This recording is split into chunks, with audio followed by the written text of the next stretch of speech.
சுட்டிகுள்ளனும் ஆரோக்கிய உணவும். ஓர் நாள் சுட்டிகுள்ளன் தனது தாயிடம் பிசாசு சாப்பாடு கேட்டான். அம்மா, எனக்கு சிப்ஸ், பிஸ்டா மற்றும் சோடா வேண்டும் என்றான்.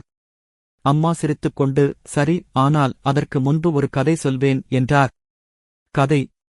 ஒரு சிறிய ஊரில் ராகவ் என்ற சிறுவன் இருந்தான். அவன் தினமும் ஜங்க் உணவை மட்டுமே சாப்பிடுவான். அவன் பலமுறை சுண்ணாம்பு, பனிக்கூழ் மற்றும் சுவையான ஸ்நாக்ஸ் சாப்பிட்டான். ஆனால் ஒரு நாளில் அவன் வயிற்று வலி கொண்டு விட்டான் மற்றும் பள்ளிக்குச் செல்ல முடியவில்லை. அப்பொழுது அவன் பாட்டி கூறினார், நீ சாப்பிடும் உணவே உன் உடலுக்கும் மனதுக்கும் முக்கியம். ஆரோக்கியமான உணவு சாப்பிடு, காய்கறிகள், பழங்கள் மற்றும் பருப்பு உணவுகள். அப்போதுதான் நீ ஆரோக்கியமாக இருப்பாய்.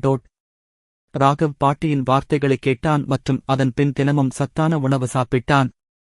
அவன் புத்துணர்ச்சியுடன் பள்ளிக்குச் செல்லத் தொடங்கினான், விளையாடுவதிலும் சிறந்தவனானான். தாயார் முடித்தார். சுட்டிகுள்ளனே, ராகவ் போல நீயும் ஆரோக்கிய உணவுகளை விரும்ப ஆரம்பிக்க வேண்டும். அது கேட்ட சுட்டிகுள்ளன், சரி அம்மா, இன்று நான் காய்கறிகள் சாப்பிடுகிறேன்.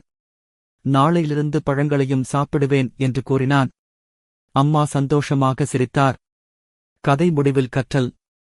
ஆரோக்கியமான உணவு சாப்பிடுவதால் நல்ல ஆரோக்கியம், புத்துணர்ச்சி மற்றும் சந்தோஷம் கிடைக்கும்.